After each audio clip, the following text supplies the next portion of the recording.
스텝 1도 비주얼 보조를 설명하는 내용이죠. 설명을 해주면 되네요.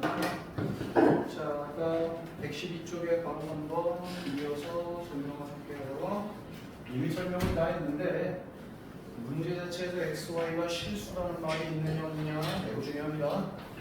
문제에서 복수수다라고 하면 복수수라고 해야 되고요. 그리고 실전 문제에서는요, x, y가 유리수다, 무리수다 이렇게도 되게 많이 나옵니다. 근데 일반적으로 x, y가 무리수다, 유리수다 이렇게 나오는 문제 찾기가 좀 쉽지가 않습니다. 근데 학교 선생님들은 어디에서 그런 거 잘 쥐잡듯이 잡아가지고 찾아서 내는데 한 일감이 있어. 기출 문제를 풀다 보면 그런 건 나오지 않을까 싶고요. 마지막으로 문자에 대해서 아무 말도 안 하면 고1 이상한 학생은 당연히 복수수로 받아들이셔야 됩니다. 그 점을 꼭 기억을 해주시기 바라요. 그래서 나머지 거 두 개는 오히려 쉬우니까 됐고 한 페이지 넘어가고요. 그 다음에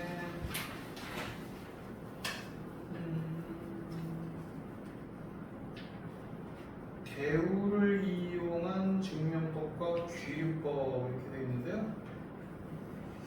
귀류법 증명을 하나만 좀 해보겠습니다. 거기는 없는 문제인데 그냥 정말 뻔한 문제인데 이걸로 한번 해보죠.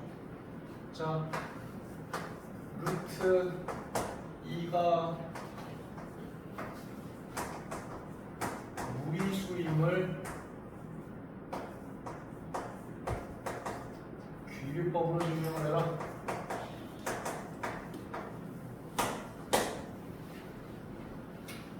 예전에는 이 문제가 문제집이나 문제집마다 거의 다 있었는데 요즘에는 조금 유행이 지난 탓인지 잘 안 나오는 게 맞아요. 근데 이게 스탠다드인 거는 변하지 않습니다. 그래서 이걸로 해볼게요.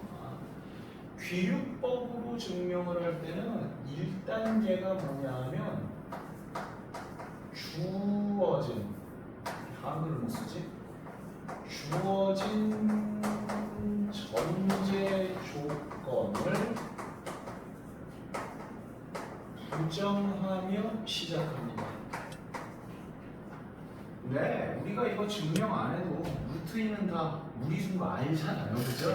솔직히 이미 찍고 증명하는 거긴 하지만 어쨌든 맨 처음 시작할 때는 루트 2가 무리수가 아니라고 가정을 하고 들어갑니다. 그러면 무리수가 아니다라고 가도 되고 루트 2가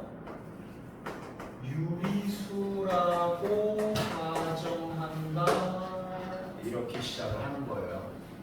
그러면 이제 방금도 얘기했지만 우리는 이게 말이 안 되는 소리라는 걸 알기 때문에 이후에 이 말도 안 되는 걸 가지고 뭔가 실컷 떠들 거거든. 그러면 중간에 분명히 못 집어먹을 걸 집어먹기 때문에 탈이 나게 돼 있어요. 그래서 이후에 뭐가 발생하냐면 모순이 발생하게 돼 있어요. 그래서 애시당초 이걸 부정한 거, 즉 이거는 거짓말이라서 원래 처음 게 맞다라고 증명하는 방법이 귀류법이에요. 혹시 이 친척하고 나중에 수학과 갈 학생이 있습니까? 증명 실컷 하는 건데 증명 중에서 대부분 절반은 다 귀류법으로 증명을 했던 것 같아요. 그래서 자, 루트 1을 유리수라고 가정을 해볼게요. 그러면 여러분들이 유리수라는 거의 정확한 뜻을 알고 있어야 되는데 유리수는 A분의 B꼴로 표시가 되면서 A, B가 서로소인 정수다라고 말하는 게 원래는 정확한 유리수의 정의예요.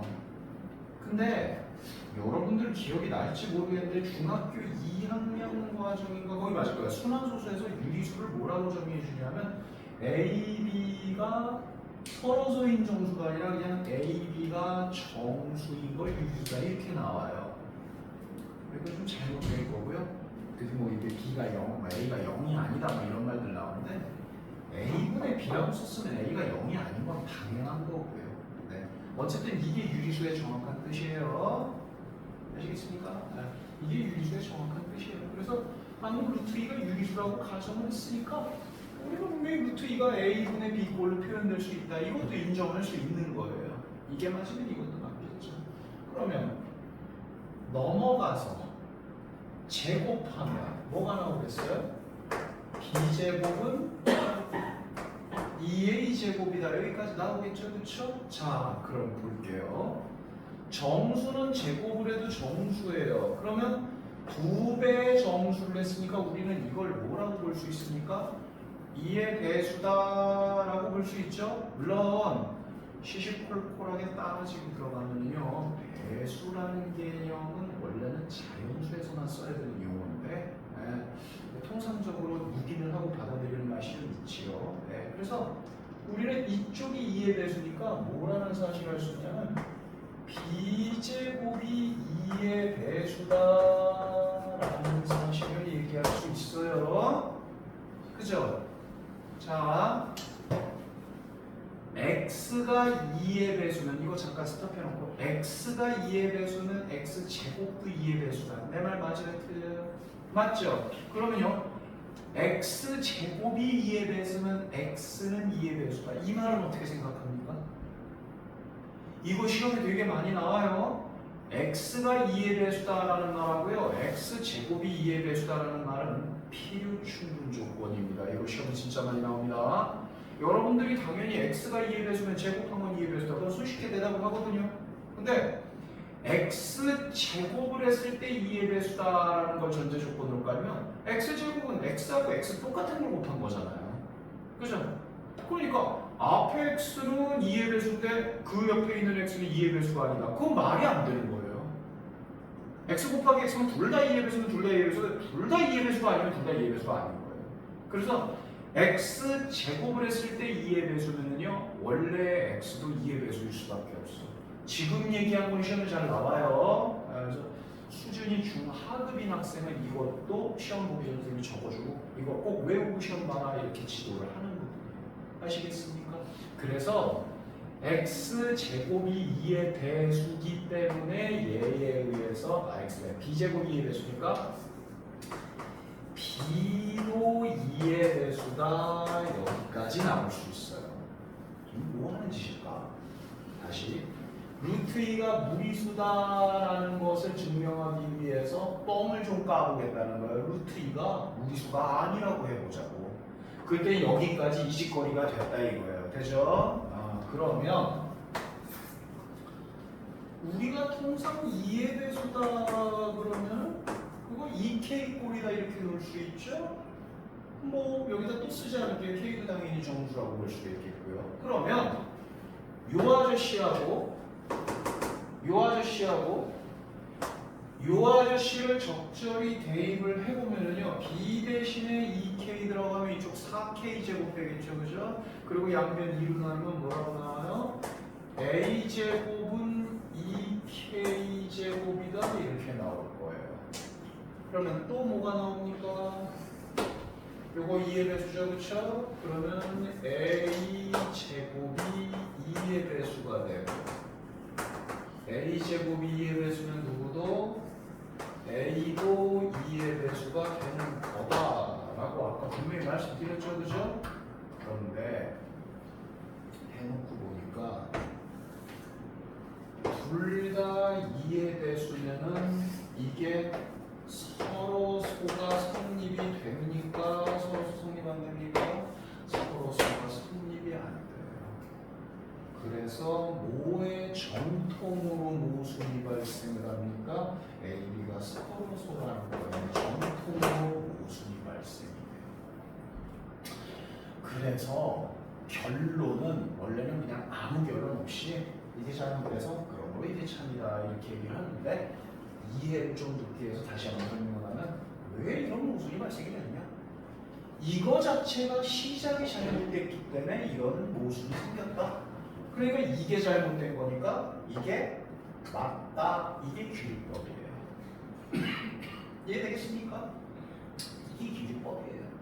그래서 규리법은요, 그냥 이게 다예요.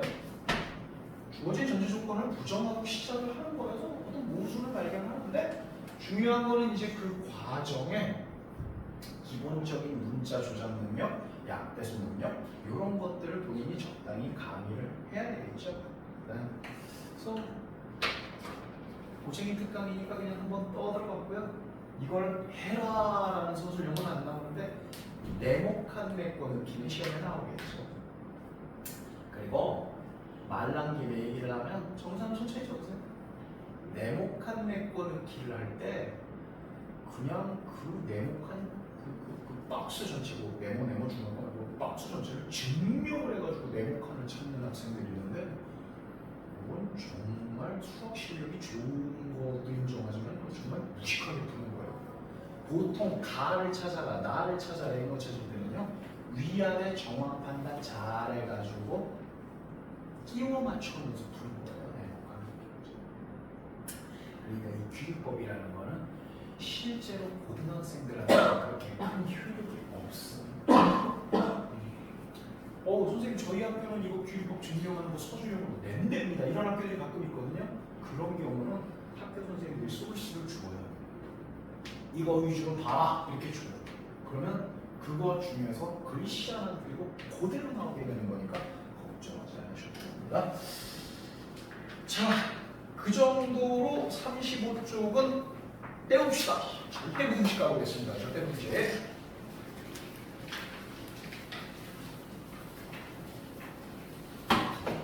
자, 절대 분식.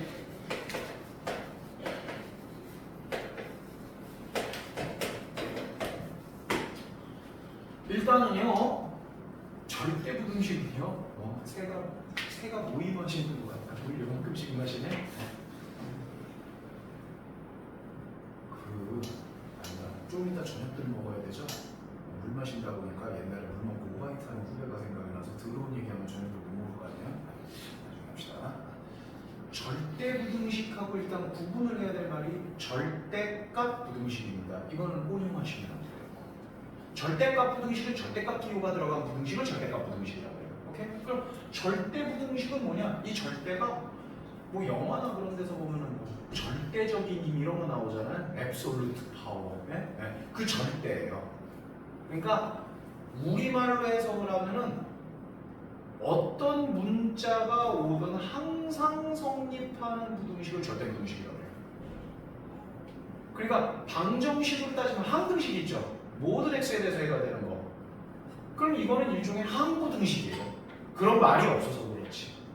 그걸 절대 부등식이라고 하고, 절대 부등식은 시험의 유형이 크게 두 가지 내지 세 가지를 출제가 되는데, 하나는 그 절대 부등식이 되는 과정을 증명하는 거, 당연히 네모칸 메꿔 넣기 내지는 옳은 거냐 옳지 않은 거냐 절대 부등식을 골라라 이런 게네요. 그리고 두 번째가 이제 여러분들이 하는 산술 기하 평균 내지는 코시 슈바르츠 부등식 얘네들을 이용해 가지고 최대 최소를 구하는 문제가 출제가 되죠. 이건 100% 나오죠. 오케이? 그래서 남은 시간에는 이제 이걸 갖다가 좀 중점적으로 선생님이 설명을 해볼 생각인데 이런 거는 딱 오늘 시간 흘러가는 관계가 요거는 시간 남으면 하고 아니면 니들 숙제를 내고 그렇게 할 건데 산술기하 평균하고 코시 슈바르츠 부등식은요 한 가지 여러분들이 기억해야 될 건 요 코시 슈바르츠 부등식 있죠. 이거는 학교 시험에 나올지 안 나올지 여러분들 학교 선생님 분위기나 이거 뭐 반드시 확인하셔야 됩니다. 안 내는 학교도 가끔 있어요. 그리고 얘는요 코시 슈바르츠 부등식은 요번 중간고사 보면은 더 이상 아마 구경할 일이 없을 겁니다. 모르겠어요. 1학년 11월 모의고사 보나요 혹시? 보나? 나는 1학년 모의고사에 관심이 없어가지고 그럼 거기에까지 나올 수 있어요. 근데 그냥 아예 사별돼 버리고요. 산술기하 평균은 여기 혹시 수 1까지 혹시 예습해본 사람? 그럼 거기 지수 로그가 치환돼서 산술기하 평균 이용하는 문제 있어요. 그렇죠? 거기까지 나와요. 삼각함수 최대치수까지 나와요. 근데 수능 범위는 아니에요.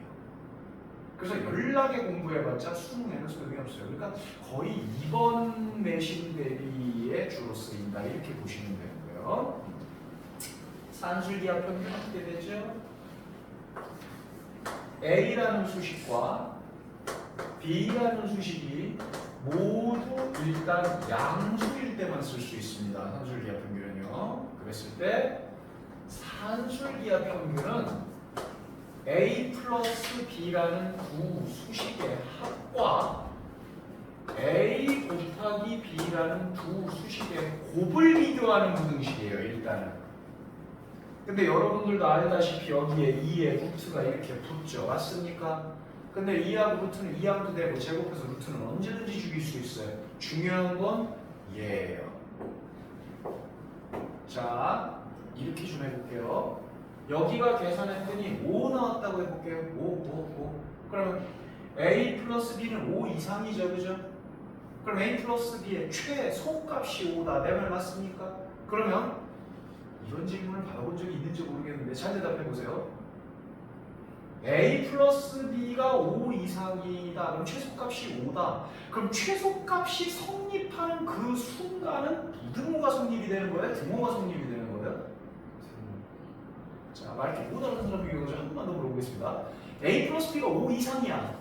그럼 최소값이 5잖아. 너 니들도 다 알잖아. 그지? 그러면 최소값이 성립이 되는 그 순간은 부등호가 성립되는 순간이에요? 등호가 성립되는 순간이에요? 등호가 성립되는 순간이에요. 거꾸로 이거만 넘어가고 이거 넘어가고 해가지고 여기는 이거만 홀로 남았는데 이쪽에 9가 남았어. 9. 그러면 A 곱하기 B라는 곱은 9 이하가 되죠. 그쵸? 그럼 최대가 9라는 얘기가 되잖아. 그러면 그 최대가 성립되는 순간도 역시 뭐가 성립되는 순간이에요? 등호가 성립되는 순간이에요. 그러니까 부등호는 그럼 무슨 역할을 하는 거야? 최대라는 낱말이 어울리냐 최소라는 낱말이 어울리냐 그거에만 위해서 존재한다고.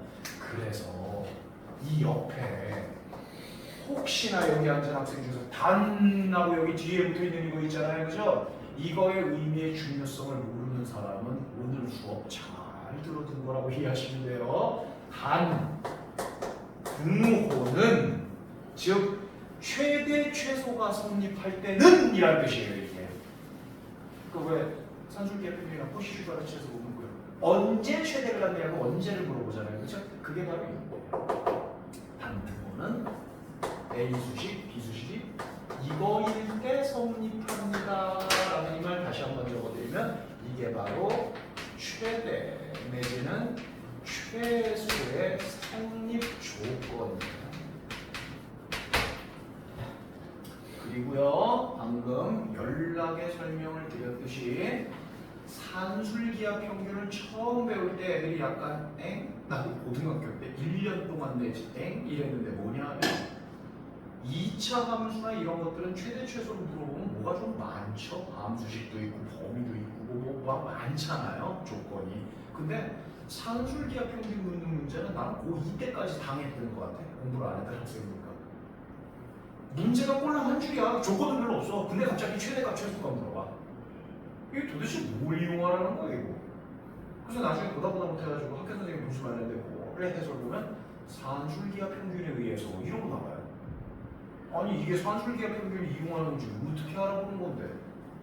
그럼 잘하는 친구한테 물어보면 이건 원래 그렇게 하는 거야 새끼야. 이러고 대답을 하더라고. 근데 그건 아니고요. 방금 얘기했던 거에 키워드가 있어요. 합의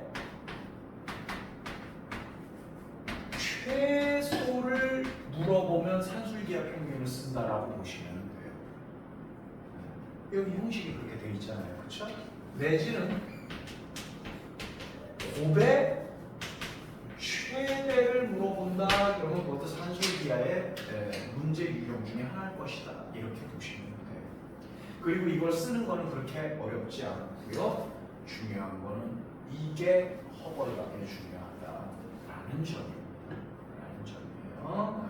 이게 산술기하 평균을 알아보는 방법입니다. 요거 안 지우고요. 거기 있는 문제 그대로 대입해서 해볼게요. 124 풀지는 않을 거고요. 바로 1번 보세요. 뭐의 최대값 구하라고 되어 있죠? 곱의 최대값이죠. 이런 거 시험에 나오지도 않습니다. 하지만 어쨌든 바로 2번 뭐의 최소값? 합의 최소값을 구하라고 되어 있다는 거예요. 이거를 구조라는 거예요. 그럼 125번 가보세요. 125번은 괄호 곱하기 괄호니까 표면적으로 보면 곱이죠. 곱. 그죠? 근데 뭘 묻고 있습니까? 최소를 묻고 있죠. 그죠? 그렇기 때문에 얘를 갖다가 몽땅 전개를 해가지고 한글의 합의 형태로 바꾸는 거예요. 그러면 산술기하 평균을 이용할 수 있다. 이런 내용입니다. 접수되시겠습니까? 무슨 내용인지? 네. 문제 풀이는 시간 나면 하면 되는 거고요. 어쨌든 학생들이 산술기하를 이용하는데 어려운 점은 이런 게 아닐까? 여기 스텝 1은 너무 쉽다. 문제들이. 어쨌든 그렇습니다. 자, 산술기하 평균에 대해서 문제를 들이대지 않고 이론으로 설명할 수 있는 건 이게 다예요. 그러니까 고등학교 3학년 반인데 산술기하 까먹은 애들, 아까 수능 범위 아니랬지만 그것도 꼭 모의고사에 나온다고 물어보는 애들 있어. 그럼 딱 이렇게 필기해주고 공부해 이렇게 얘기합니다. 이게 다고요. 코시-슈바르츠 부등식 설명해 볼게요. 코시-슈바르츠 부등식 모양 이해 잘 못하는 학생들이 많이 있는데요. 예를 들어서 EX라는 게 있으면 그랬을까? EX라는 게 있으면 두 개의 괄호에 E 따로 X 따로 플러스 OY 이게 있으면 여기다가 O 따로 여기다 Y 따로 일단 기본 구조는 이렇고요. 여기는 전체 제곱이고 여기는 각각 따로 제곱했습니다. 이게 코시-슈바르츠 부등식이에요. 오케이? 그리고 이거는 등호가 언제 생략하죠? 단 등호는 요거 분수꼴로 바꾸세요. 요것도 분수꼴로 바꾸세요. 이걸 빼서 생략합니다. 어차피 이것도 외우시긴 외우시고 아시겠습니까? 그러면 산술기하 평균은 이런 모양의 특징이 있다라고 하면 코시-슈바르츠 부등식은 무슨 특징이 있느냐? 이거는 날짜도 모른다 그랬죠? 학교에다가 스파이 풀어가지고 잘 연판해야 됩니다. 선생님이 낼지 안 낼지. 그런데 어차피 이번 시험 범위를 생각을 해보면 최대 최소 물어보면 이거 아니면 2차 함수의 최대 최소. 2차 함수 또 나옵니다. 그 함수 때문에. 그러면 여러분들 2차 함수의 최대 최소는 문제 보면 그냥 알 거 아닙니까? 그죠? 그리고 산술기하 평균도 문제 많이 보면 문제 성립되거든요. 그렇죠? 그게 아닌 게 이거다. 좀 실망했습니까? 모양이 있는 게 아니라 그거 빼고 이거라 그래서 굳이 말씀을 드린다면요. 코시-슈바르츠 부등식은 제곱 플러스 제곱꼴이 나오면 코시-슈바르츠 부등식인가 보다라고 찍어주시면 70%는 맞습니다. 이렇게 코시-슈바르츠 부등식이라고 인식하시면 돼요.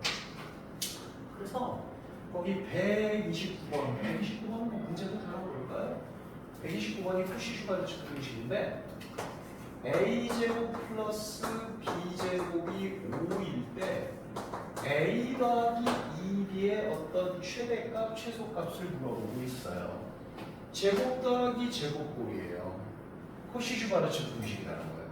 그러면 a를 제곱했고 b를 제곱했는데 이쪽 보면 2b니까 여기에 2제곱이 이렇게 붙으면서 이쪽은 이렇게 2b, 이쪽 전체 제곱이다. 이런 식으로 보면 말이 맞다는 거예요. 근데 여기가 그냥 a 아니니까 a는 a 곱하기 1이라고 볼 수 있잖아요. 그렇죠? 그러니까 이 앞에 1이 있다고 생각하면 여기 1제곱이다. 어거지라고 얘기하지 마세요. 이렇게 푸는 겁니다 원래. 네. 그래서 이렇게 섭니다. 그거 빼먹을 뻔했구나. 코시-슈바르츠 부등식은 사용되는 문자 x에 제약이 없습니다. 실수는 다 됩니다. 네. 그래서 요걸 풀면 되고 지금 문제를 보면은 이게 5라고 주어져 있죠? 그죠? 그리고 문제에서 이거 전체 범위를 구해라 라고 했으니까 그냥 선생님은 뭐 요거 잠깐만 t 이렇게 볼게요. 그냥 그러면 p 제곱 마이너스 25가 0 이하다라는 2차 부등식이 나올 수밖에 없어요. 코시슈가르츠. 그러니까 사이범위 아니면 바깥범위가 나오겠죠. 그죠? 근데 통상적으로 이쪽을 숫자로 주기 때문에 바깥범위도 잘 안 나와요. 그러니까 당연히 사이범위를 갖는다는 거는 산술기하처럼 최소에 대해서만 묻든가 최대에서만 묻을 수가 있는 게 아니라 저기는 식 하나에 대해서 최소, 식 하나에 대해서 최대 이렇게 놓고 손 띄거든요. 근데 코시슈가르츠는 최대, 최소, 양방이 다 나와요. 양방이 다 나와요. 오케이? 양방이 나옵니다.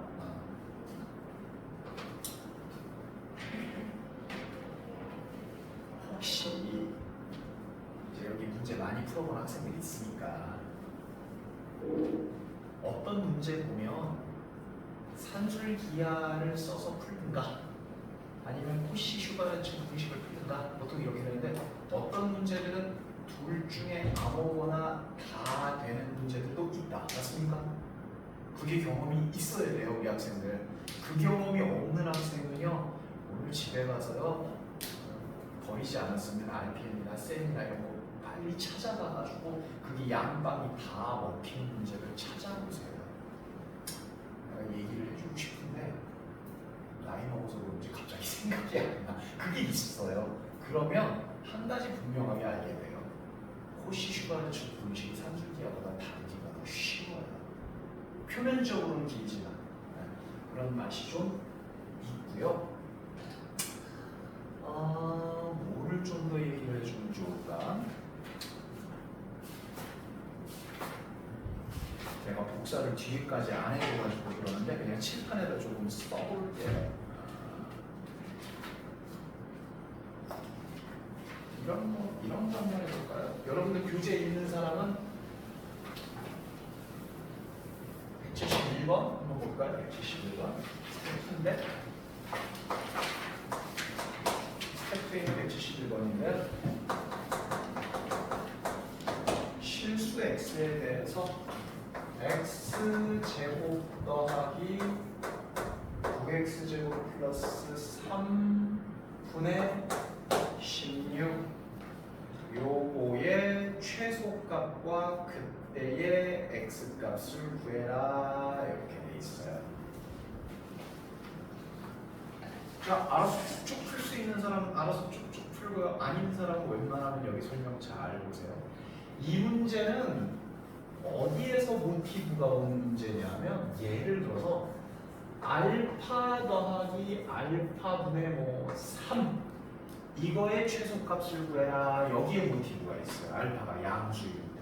그럼 여러분들 당연히 이거 뭐라고 풀어요?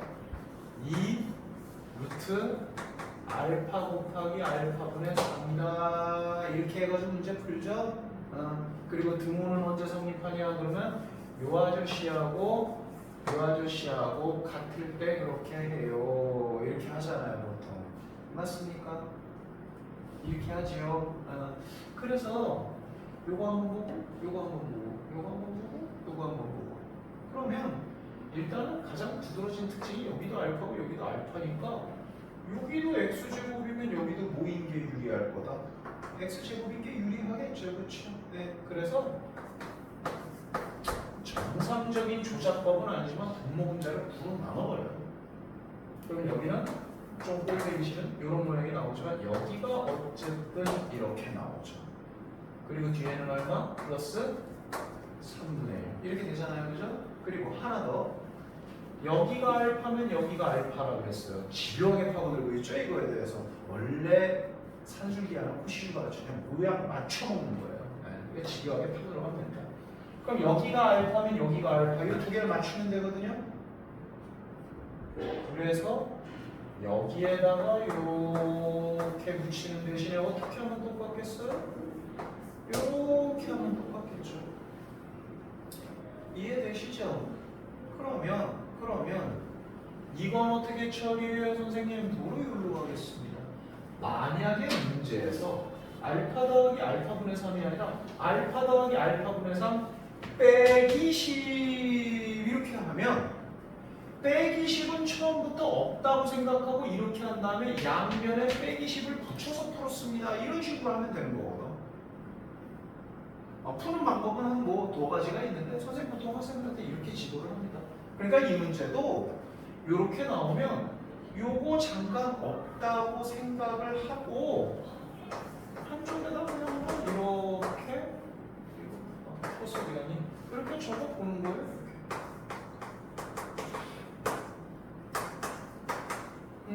이렇게 하자고요. 되시겠죠? 자, 그 다음에 저렇게 풀면 되죠? 야씨 수업 말로 듣는다. 저렇게 풀면 되죠? 대답 안 해. 되죠? 된다고 해줘요. 그럼 난 이렇게 할게요. 보세요. 입만 맞는 사람은 이걸로 한번 써보세요. 어차피 산술기하 평균에서는 등호가 성립될 때가 최소냐 최대일 때라 그랬죠.